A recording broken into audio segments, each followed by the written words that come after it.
Hello, and welcome to the Catching the Octopus podcast. Here, we will explore how connecting inward gives us an advantage outward. We openly talk about the obstacles and challenges and difficulties that life throws our way and how they become moments of gratitude and things that can benefit us when we look back on our lives. I'm your host, Niomi Hurley, and it is my mission to bring you top quality guests that will share with you openly their obstacles and also the techniques they use to go inward that strengthens the way that they serve themselves and others at the highest level. Thank you for joining. Let's get started. Welcome to this episode of Catching the Octopus podcast. Today, I'm going to do a recap on my interview with Rhys Veen. So Rhys is an up-and-coming leader. He actually did have leadership roles right through school and in his sporting career and in the sporting arena, but he's now gone into business and taking on a more official, I suppose, leadership role. And we talked about how, people can present in those official leadership spaces or be recognized as a leader. But we also have those inner leaders, right? The leaders that lead from within. And they may not step up and take an official position per se, but they're still in there motivating and inspiring and creating greatness in the people around them. And it was great to actually touch on that, because I think traditionally when we think leader, we think someone at the front of the pack. And that's not always the way it is. Leadership, I think everyone is a leader in some way, shape, or form, whether they recognize it or not, right? We all show up in a space, and when we're stepping outside of our comfort zone and when we're doing something that actually fills our cup or serves someone else, and we're coming from a place of leadership.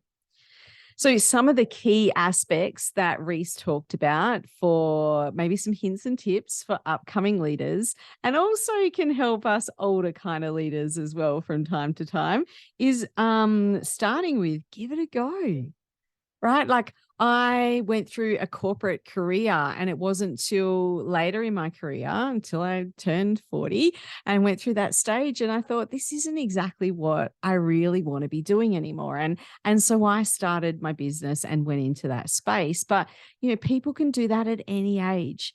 You're never too young. You're never too old, but you're not going to know unless you give it a go. And so I loved that piece that he shared for anyone that's coming into leadership, whether they want to be in a formal leadership role or whether they just want to serve in that inner space, is just to give it a go. Make the uncomfortable comfortable and try something new, because one, you're not going to know if you like it. And two, you won't actually learn if you're not trying new things. Now, I could have very well gone into business and decided, oh, actually, that's not for me. But I wouldn't have known unless I tried it. And since I did start my business, I have had many things, many projects that I've worked on, and some I've launched and haven't really taken off, and others I've launched and have done great.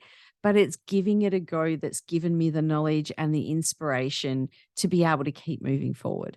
And so sharing that piece was just gold from Rhys on letting people know that that's probably the first step, right? You can have all the ideas and concepts in the world around you, but you need to just give it a go.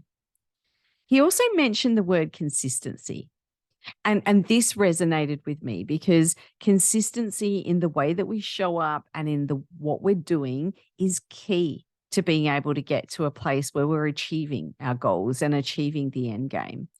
And we don't have to make big steps. If you remember my interview with Adam Hill, he was saying, going at 110% the whole time causes burnout. But if you're consistently showing up at 80% and working towards what your goal is, then you're going to get there. And it's going to be a journey that's not going to have major ups and downs. You're just going to consistently improve and get progress with that. And as a leader, showing up and having that consistency then creates trust from the team that you're working within. It also sets them up so that they know what to expect, and it sets up a psychologically safe space. So that second point of having consistency around what we're doing is another really great gold nugget that I believe Rhys shared for us in the interview. He then went on to talk about pushing ourselves a little. You know, it's great to give it a go and it's great to have consistency, but sometimes we still like to stay in our little safety bubble, right? And staying in our safety bubble allows us to be in a place that's familiar. And I've talked many a times about how the brain likes what's familiar. So when we're in that bubble, it can become sometimes too comfortable and we don't take that next step. And there's a book called The Great Leap. I can't think of the author right now, but that's a great book that talks about taking the leap, pushing yourself a little bit to come out of that comfort zone and to come into the creative zone. And in The Big Leap, it talks about moving out of your zone of excellence into your zone of genius. Right. So your zone of excellence is where you do really well and you're really good at what you do, but it's in that comfort bubble. If you're enjoying this podcast and you want Niomi or any of her guests featured on your podcast or as a keynote speaker at your next event, you'll find their contact details included in the show notes. If you'd like to learn more about how you can work with Niomi individually or as part of your strategy to improve leadership in your business, then review the courses, offers and services at getupandgroconsulting.com.au. If you step outside of that, you're very likely going to move into your zone of genius. And your zone of genius is what you're born to do. It's like the purpose within you for this lifetime, right? For what you can achieve and how you can serve the people around you. And so again, push yourself a little. That was another great tip that was shared. And then just show up. Give it a go, be consistent, push yourself a little and just show up. And saying that sparked a little bit of a conversation around imposter syndrome and how we can sometimes be a bit overwhelmed, especially if we're new into a space or if we do have times of self-doubt.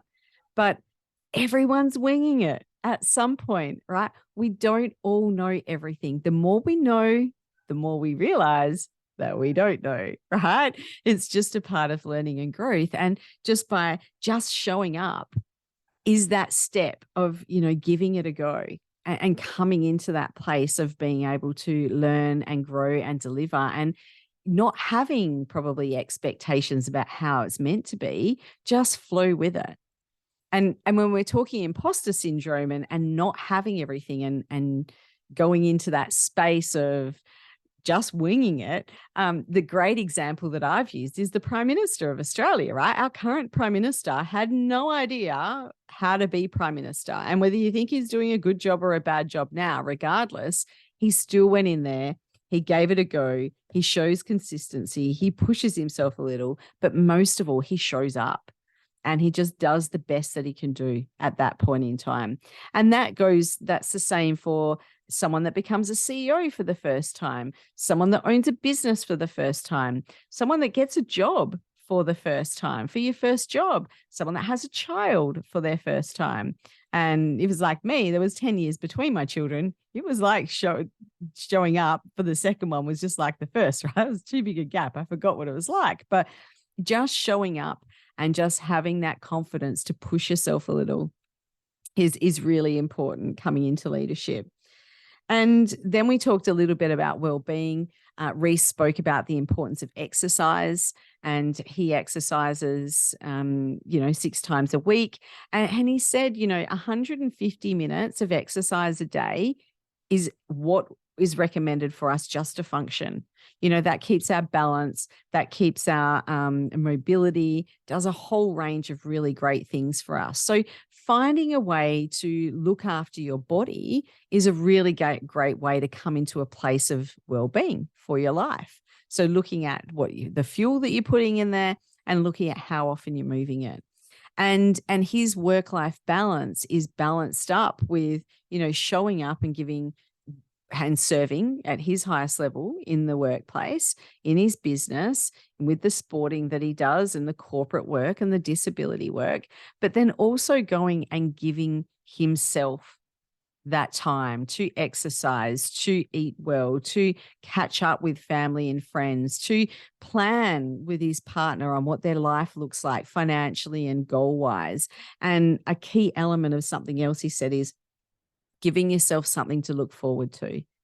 And I really feel that's really important, whether it's a big goal that you want to do, whether it's a major holiday or major travel, or maybe it's just a catch up with friends that you haven't seen for a long time on the weekend.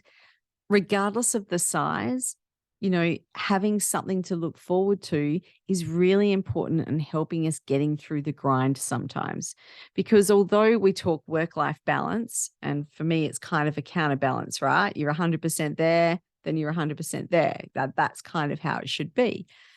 But when we're talking about it in this space, we've got to be realistic and know that there are going to be times where either home or work is going to be really overwhelming. And so by having something to look forward to, it can help us break through that fog that's created when we're sitting in overwhelm, to be able to have a bit of clarity and to be able to look forward to something that can then drive us and pull us forward. So a really interesting chat with Rhys. Rhys is actually established and helping with the Young Leaders program as part of the Bunbury Chamber of Commerce and Industry. And it's a fantastic initiative. So it's for under 40s that are in business, and it's giving them a space to get together and find like-minded people and find a group that they can then use as a mastermind or a support network or even as referral partners. And Rhys touched on at the start of the interview the importance of how we can learn from others. And, how he goes to conferences or meetings with mentors, and he's just always writing stuff down, right? Always taking those notes in. And that is also a bit of a common theme through the podcasts that I've done so far and the interviews that I've had, is finding that space of connecting with people you can learn from, connecting with people that you can offload to and vent to, connecting with people that are going to give you honest feedback. There's so many ways that those connections can serve us. And there's so many ways we can give back by being that. By being a mentor ourselves for other people, or just being in a support network for those that are around us. So I hope you enjoyed the interview and the recap. And I totally recommend, as always, going back and having a listen to that interview with Rhys, because it was really great and really insightful. And I think you'll definitely get something from it. So until we meet again, I hope everything is well, or that you're finding some way to get that counterbalance happening. And I look forward to serving you in our next episode. Thanks for joining in and listening to this episode of Catching the Octopus podcast. It's been great having you here. And if you'd like to go and like and subscribe, and maybe even leave a 5-star rating if you think it's worth it, I'd really appreciate it. I look forward to seeing you in our next episode.